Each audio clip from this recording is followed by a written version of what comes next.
That's why I said anything you do and you leave out science. If you don't solve Nigeria's problem by scientific means, you will lose out.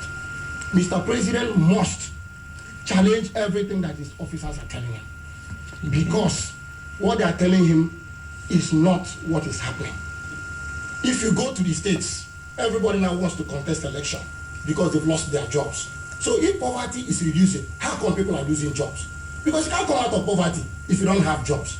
And even if you create jobs that are not productive, like the kind of jobs they create, they write people's names, then you come out, some days you're given an assignment, some days you're told to go home.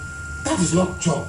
Any job that is not productive, that will not lead to another job being produced, is not a good job. Okay? So, Mr. President must challenge what he's told. And I can assure you the capacity to fix this country does not exist in government right now. Why'd you say that? The capacity exists in the country. Remember, the knowledge of any country is the knowledge of everybody in the country put together. And the reason Mr. President is called Your Excellency is because at that level, he can't afford to make avoidable mistakes. Because the life and death of people are in his hands, right?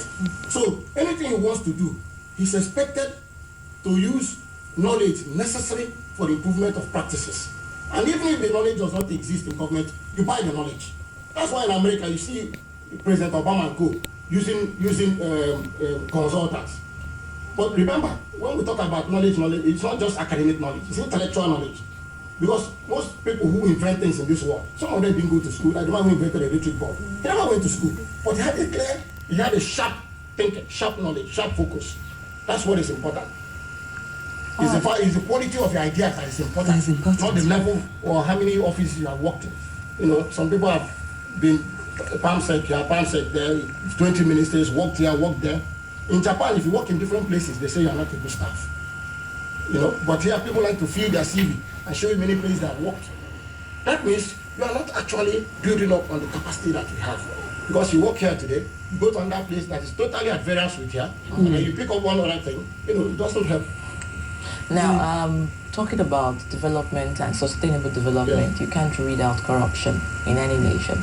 And currently, ANPP has come out to say that our budget is infested with corruption, is a corrupt budget because it doesn't, suit the rest of Nigeria. Like you said, you don't see yourself in corruption. Now, in the budget. Now, let's look at that. How can we begin to develop if we cannot get rid of corruption? Because that is the beginning of where the leadership has failed Nigeria. This is exactly why I said that we need to subject this economy to a productivity measurement. Because some people say corruption is the problem, and everybody immediately jumps on it. What if I tell you that corruption is not a problem? Because there is something that breeds corruption. So you don't, when you fight corruption, you allow it to happen. Then you create agencies to pursue, to spend more money pursuing the corruption that has happened, and in the end you lose more money. What if you have a system where the people are prevented from even having an opportunity to do corrupt things? What if you have that? Because corruption is bred. So when you want to solve a problem, you ask, what caused this? Then you go back and say, if this caused this, what caused this? Until you go down to what we call the root cause. Solve that one, is cheaper. Then every other thing will automatically be solved. Corruption happens when you don't have a system, you don't have a process, you don't have a mechanism for verifying things and so on. When you have conflict of operations, like you just said, there are so many agencies that are poaching the jobs of each other. That's where corruption comes. You have different organizations performing the same role. That's where corruption comes.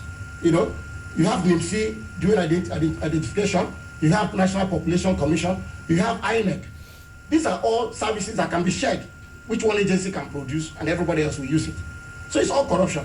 And so in this country, corruption takes part of the money, then mismanagement takes the rest, and nothing is left. All right, thank you so much. It's good to have you there.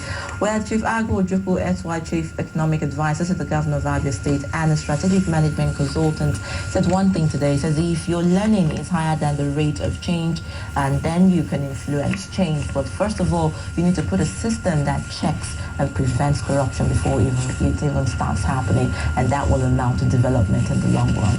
So this is still Kakaki, the African Voice. We have a second interview coming up, but we'll take a break, and then we'll be right back. Stay with us.